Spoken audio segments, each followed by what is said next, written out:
போன எபிசோடில் வேற வழியே இல்லைன்னு கணநாதங்கிட்ட சரணடைஞ்சு உதவி கேட்ட தேவர்களையும் 2 பாம்புக்கிட்ட இருந்தும் தப்பிச்சு அமிர்தத்தை ஒரு வழியாக கையில் எடுத்து திறந்து பார்த்த செந்தூரனை பார்த்தோம். அமிர்த கலசத்தை ஆசையாக திறந்து பார்த்தா என்ன பச்சை தண்ணியாக இருக்குது. பின்ன தடன்னு தயிர் மாதிரியாக இருக்கும். இவன் ஏதோ சதி வேலை பண்ணிட்டான்னு திரும்பி கணநாதன் கையில் இருக்க கலசத்தை பார்க்க பாவம் இவ்வளோ தூரம் உசுரை பணையம் வச்சு வந்திருக்கான்னு சொல்லி கொஞ்சம் இறக்கப்பட்டு இந்த வாசம் பிடிச்சிக்கன்னு மூடியை மட்டும் திறந்து காட்டி உடனே டப்புன்னு மூடிட்டாரு. என்னாச்சே, என்ன ஏன்டா முறைச்சிக்கிட்டு இருக்கிற? இன்னும் என்ன யோசனை? நல்லா வல்லு வதக்குன்னு அள்ளி சாப்பிட வேண்டியதானே? இவன் என்னை ஏமாத்துறானா இல்லை நான் ஏமாந்துட்டு இருக்கிறேன்னா குழப்பமாக இருக்கே. சரி, உங்கள் லட்சியத்தில் வெற்றியடைய என்னுடைய மனப்பூர்வமான வாழ்த்துக்கள் வரட்டுமான்னு விருட்டுன்னு கிளம்பிட்டாரு. டே தம்பி நில்லுடா, உங்ககிட்ட இருக்கிற அமிர்தத்தை கொர்றா, நில்லுங்கிறேன். அதெல்லாம் தர முடியாது போயான்னு கலசத்தை தூக்கிட்டு ஓடுன வேகத்துக்கு எவ்வளவு சிரமப்பட்டு தேவர்களெல்லாம் ஹேக் பண்ணி கத்தி குத்துலேருந்தெல்லாம் மிஸ் ஆகி 2 பாம்பையும் குளிச்சு கட்டி உள்ளே போனானோ அதே வழியில் அதே வேகத்தில் வெளியே கூட்டிகிட்டு வந்துட்டாரு நம்ம கணநாதன். நாய் சின்ன ட்விஸ்ட்டில் ஏமாந்துடுச்சு. இதை தான் கை கெட்டினது வாய் கெட்டலன்னு சொல்லுவாங்க போல். ஓடுன ஓட்டத்துக்கு ஆளை பிடிக்க முடியாமல் சக்தியை பயன்படுத்தி அந்த பக்கம் மறைஞ்சி இப்போ தான் இந்த பக்கம் முன்னாடி வந்து நிற்கிறான். இதுக்கெல்லாம் ஒன்றும் குறைச்சல் இல்லை. தம்பி, என்கிட்ட இந்த சின்ன பிள்ளைங்க விளையாட்டெல்லாம் காட்டாத. அந்த அமிர்த கலசத்தை நல்ல பிள்ளைய என்கிட்ட கொடுத்துட்டு பார்க்கலாம். எதில் யார் பேர் எழுதியிருக்கோ அது கண்டிப்பாக உங்களுக்கு கிடைக்கும். இதுதான் உங்களுக்கு வேணும்னா இந்த தாராளமாக வச்சுக்கன்னு அவ்வளோ தூரம் மூச்சரைக்க ஓட விட்டுவிட்டு டப்புன்னு நீட்டிட்டாரு. நல்லா சிரிச்ச முகத்தோடு வாங்கி ஆர்வமாக திறந்து பார்த்தா கலசத்தில் ஏதோ பல்பு செட் பண்ணி வச்சுருப்பாரு போல். இவன் திறந்து பார்த்தோன்னே பீஸ் போயிடுச்சு. என்ன ஒன்றும் இல்லை, கலசம் காலியாக இருந்தது மட்டும் இல்லாமல் ரெஃப்ரெஷ் பண்ண மாதிரி அமிர்தம் இருக்கிற ஸ்டேஜ் 1 ஸ்டேஜ் 2ன்னு எல்லா கேட்வேவும் பழைய நிலைமைக்கு வந்துடுச்சு. விஸ்வகர்மா, எச்சர்கள், கந்தர்வர்கள்னு அவங்களும் காவ காக்கிற வேலையை பார்க்க ஆரம்பிச்சிட்டாங்க. பயபுள்ள கொந்தளிச்சு கையில் இருந்த காலி கலசக்குண்டான தூக்கி எரிஞ்சு வீசிவிட்டு, தம்பி ரொம்ப பெரிய தப்பு பண்ணிட்டியடா, ரொம்ப பெரிய தப்பு பண்ணிட்டியடா. இந்த அமிர்தத்தை ஆட்டையை போட நான் ஏறாத மரம் இல்லை, பொறுக்காத குப்பை தொட்டி இல்லை, போட்டு தள்ளாத ஆளே இல்லை. உன்னை விடுறதா இல்லைன்னு முடிவு பண்ணி செந்தூரனை ஏன்டா பகைச்சன்னு நீ ஒவ்வொரு நாளும் வருத்தப்படணும், உன்னை அழிச்சிட்றேன்டா. 2 பேருக்கு வார் ஸ்டார்ட் ஆகிடுச்சு. இதோ உன் கதையை முடிச்சிடறேன்னு வில்ல வர வச்சு நாகாஸ்திரத்தை ஏவி விடுறான் செந்தூரன். பார்க்கலான்னு நம்ம கணநாதனும் அம்பை வர வச்சு தன்னோட அம்மா சொன்ன வார்த்தையை ஞாபகப்படுத்தி பார்க்குறாரு. என்னோட அத்தனை சக்தியும் உனக்கு கொடுத்துருக்கேன். இனி எந்த பிரச்சனையாக இருந்தாலும் நீ ஒத்தையாகவே சோலோவாக நின்று சமாளிக்கிற திறமையை அடைஞ்சிட்டேன்னு பார்வதி தேவியோட வார்த்தையை மனசில் நிறுத்தி வில்ல உயர்த்தி பிடிச்சி மந்திரத்தை உச்சரித்து அம்பை விட சிம்மாஸ்திரம் வேகனாக கிளம்பி பாம்பாவது பள்ளியாவதுன்னு தட்டி தூக்கி செந்தூரனை போய் ஒரு தாக்கு. அசுரன் ஆவேசமாயிட்டான். அடுத்து அக்னி அம்பை விட்டு இதுலேருந்து நீ எப்படி தப்பிக்கிற பார்க்குறேன்னு சொல்லி அனுப்ப அக்னி மொத்தமாக சுற்றி வளைச்சிடுச்சு. ரொம்ப கோவக்கார பையனாக இருக்கான்னு சரி கொஞ்சம் கோவத்தை தணிப்போன்னு சொல்லி தண்ணியை ஊற்றி ஸ்ப்ரே பண்ணி அணைச்சி விட்டாரு. குழு குழுன்னு இருக்குமே, என் முழு சக்தி உங்ககிட்ட காட்டுறேன், டேய் டைலாக் பேசாதரா, அடுத்தம்ப விட்றான்னு சொல்ல இந்த தடவை தன்னோட மொத்த கோவத்தையும் ஒன்று திரட்டி ஒரு அஸ்திரத்தை விட மிகப்பெரிய அதிர்வை ஏற்படுத்தி நிலநடுக்கத்துலேருந்து ஒரு பெரிய பூதம் ஒன்று கிளம்பி வெளியில் வருது. இந்த பக்கம் பார்வதி தேவியோட வார்த்தைக்கு மதிப்பு தந்து செந்தூரனை அழிக்க போனாரே கணநாதன், முடிவு என்னவா இருக்குமோன்னு இந்திரலோகத்தில் தேவேந்திரனும் மற்ற தேவர்களும் பதட்டத்தோடு காத்துட்டு இருக்கிறாங்க. ஒரு பக்கம் கைலாயத்தில் பார்வதி தேவி தன்னைத்தானே தற்காத்துக்கிற அளவுக்கு எல்லாத்துலேயும் நம்ம பையன் தேறிட்டான், ஆனாலும் எனக்குள்ள ஏதோ ஒரு மனக்கலக்கன்னு சிவங்கிட்ட வருத்தத்தோட சொல்ல, உனக்கு எல்லாம் தெரிஞ்சிருந்தாலும் உனக்குள்ள ஏற்படுற இந்த கலக்கம்தான் தாய்மை உமா. தான் மகன் எவ்வளவு பெரிய பலசாலியாக இருந்தாலும் யுத்தம் சண்டைன்னு வரும்போது அவனுக்கு ஏதாவது ஆயிடுமோன்னு பதபதப்பு வரதான் செய்யும். ஆப்போசிட்டில் இருக்கவன் பெரிய அசுரன்றதால நீ பயப்படுற, என் பிள்ளையோட திறமை என்னன்னு எனக்கு நல்லா தெரியும். எனக்கும் அந்த நம்பிக்கை இருக்குது சாமி. ஆனாலும் என்னோட உதவி இருந்தா அவன் யாருன்னு அவனுக்கு புரிய வச்சு பெரிய உதவி நீ பண்ணிட்டவுமா. இது மட்டும் இல்லை, இதை விட பெரிய ஆபத்து வந்தாலும் அதை அவன் என்னன்னு ஒரு கை பார்த்துருவான்னு தெம்பான வார்த்தையை சொல்றாரு. இந்த சின்ன பையனாளிக்கு உத்தரவு தாருங்கள் பிரபுன்னு உருவம் தெரியாத ஜந்து ஒன்று நிலத்தை பொழந்துக்கிட்டு வந்து ஒரு உரும்புது. இவங்கிட்ட இருந்து உன்னால தப்பிக்கவே முடியாது. என்கிட்ட இருந்து அவனா, அவங்கிட்ட இருந்து நானா, இந்த அடுத்த அஸ்திரம்னு அஸ்திரம் போன இடமே தெரியல. என்ன அழிக்கும்னு சொன்ன, அழிக்க விடலை, அழைப்பு விடுத்திருக்கேன்னு சொல்ல விட்ட அம்பு ஒவ்வொரு பிளானட்டாக கடந்து போய் கைலாயத்துக்கு போகுது.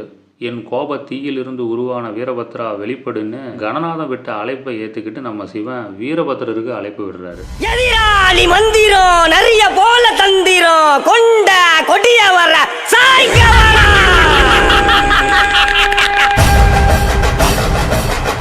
புலியா பாஞ்சி வரா, அடக்க வரா,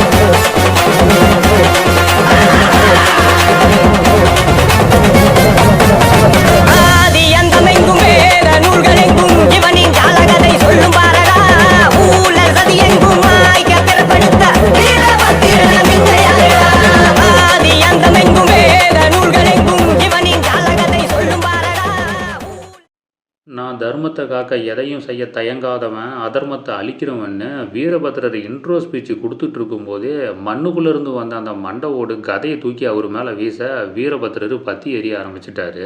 எங்கடா என்கிட்ட வரன்னு எட்டி ஒரு அடி வாங்கினவனுக்கும் அல்ல இல்லை, அதை பார்த்த செந்தூரனுக்கும் அல்ல இல்லை. கதாயுதத்தை எடுத்து நெஞ்சு மேலேயே ஒரு சாத்து. போனவன் ஏரில் போயிட்டே இருந்தவனை மிச்சம் வைக்காமல் கதையை எடுத்து வீச ஆள் இருந்த இடம் தெரியாமல் சதறிட்டான். வீரபத்ரர் ஆவேசமாக நிற்க கணநாதன் கையெடுத்து வணங்கி வீரபத்ரருக்கு நன்றி தெரிவிக்கிறாரு. தேங்க்ஸ் சொன்ன அடுத்த நிமிஷமே ஆள் அலாட்டா அடுத்த அம்பை செந்தூரம் மேலே விட்டு ஒரு குத்தி தூக்கு. உடம்பை காப்பாற்றிட்டு இருந்த கவசத்தை காலி பண்ணி விட்டாரு. இனி இவனை விடக்கூடாதுன்னு திரும்பவும் சேம் டைலாக் பேசிக்கிட்டு வரன்னு இவனை மாதிரியே இருக்கிற இன்னொரு அசுரனை உருவாக்கி விட்டான். அலட்சியமாக ஒரு சிரிப்பு சிரிச்சுட்டு இந்தா அடுத்த அம்பு இல்லை அடுத்த அழைப்புன்னு கணநாதன் கிட்ட இருந்து அஸ்திரம் பறக்குது. நீ எந்த அஸ்திரம் அனுப்பினாலும் போக வேண்டிய இடத்துக்கு போனாதானே அவங்க உதவி பண்ண வருவாங்க. இனி யாரும் உனக்காக வரப்போறதில்ல. நீ நல்லா வசமா மாட்டிக்கிட்ட கணநாதா. சிவன் சிலையா நிலையா உக்காந்துருக்க பார்வதி தேவி நிலகுலைஞ்சு போய் நிற்கிறாங்க. உங்களோட இந்த அமைதி எனக்கு அனுமதி தர மறுக்குதுன்னு நல்லாவே தெரியுது சுவாமின்னு இவங்க ஒரு பக்கம் வருத்தத்தோட பொங்குறாங்க. அத்தையான மகாலட்சுமி தேவியும் பதட்டத்தோட ஆபத்தில் இருக்கிற கணநாதனுக்கு உதவி செய்ய யாரு போக போறாங்களோன்னு கேட்குறாங்க. பொறுமை இழந்த பார்வதி தேவி மன்னிச்சிருங்க சாமி, என் மகனுக்கு நான் உதவியே தருவேன்னு இவங்க இந்த பக்கம் முடிவெடுக்க இனி உன் தொந்தரவு எங்களுக்கு எப்பவுமே இருக்காது, உன்னை அழிச்சிட்றன்னு செந்தூரனோட ஜெராக்ஸ் கருப்பு புகையோட கணநாதன் முன்னாடி போய் நிற்க எங்கள் அம்மாவோட ஆசீர்வாதம் இருக்கிற வரைக்கும் என்னை எந்த கொம்பனாலையும் எதுவும் பண்ண முடியாதுன்னு அம்மானு கூப்பிட்டது தாங்க.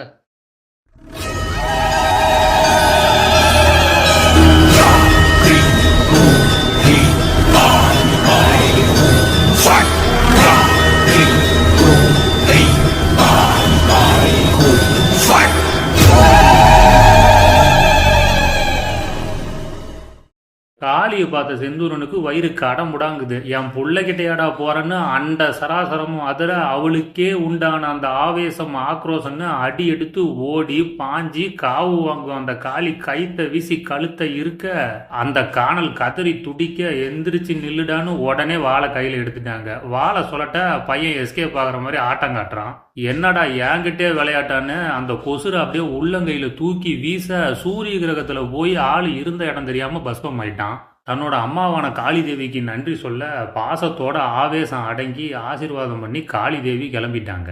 அப்புறம் என்ன, ஜெராக்ஸ் தான் போயிடுச்சு, இனி ஒரிஜினலை கவனிப்போன்னு அடுத்த அஸ்திரம் போய் கையில் இருந்த வாழை தட்டி தூக்கிடுச்சு. செந்தூரன் ஒவ்வொன்றா இழக்க இனி சோலோ பர்ஃபார்மன்ஸ்லாம் வேலைக்கே ஆகாதுன்னு முடிவு பண்ணி மொத்த டீமையும் இறக்குறான். எல்லாரும் அவன் முகரையை உரிச்சு வச்ச மாதிரி அச்சசலா வந்து நிற்க இப்போ எப்படி சமாளிப்பன்னு கணநாதனை எல்லாரும் சுத்து போட்டுட்டாங்க.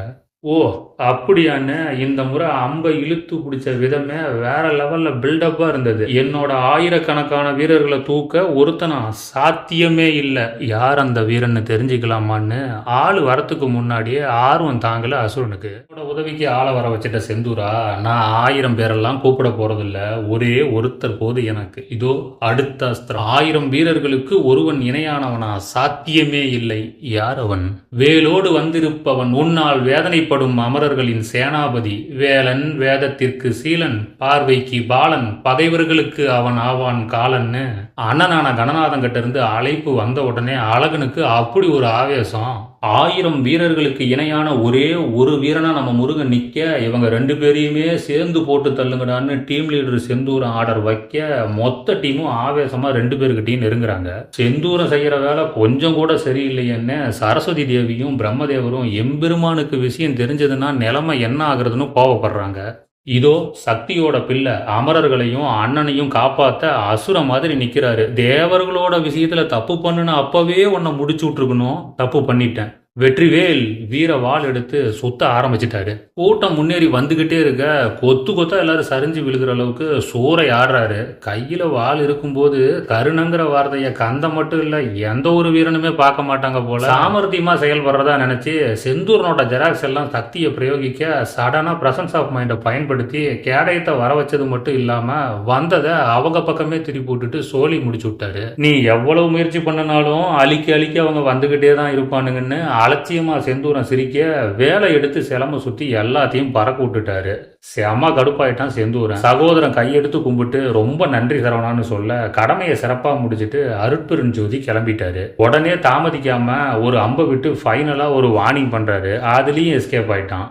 உன்னால முடிஞ்சது இவ்வளவுதான். ஒரே ஒருத்தன் சேனாபதி உங்க சேனைகள் எல்லாத்தையும் இருந்த இடம் தெரியாம செஞ்சிட்டான். இனிமேலாவது நல்லவனா இருக்க முயற்சி பண்ணு. நான் நல்லவனாலாம் வாழ விரும்பல, வல்லவனா மாறி உன்னை அழிக்கிறது தான் என்னோட விருப்பம். ஆரம்பிக்கலாமா?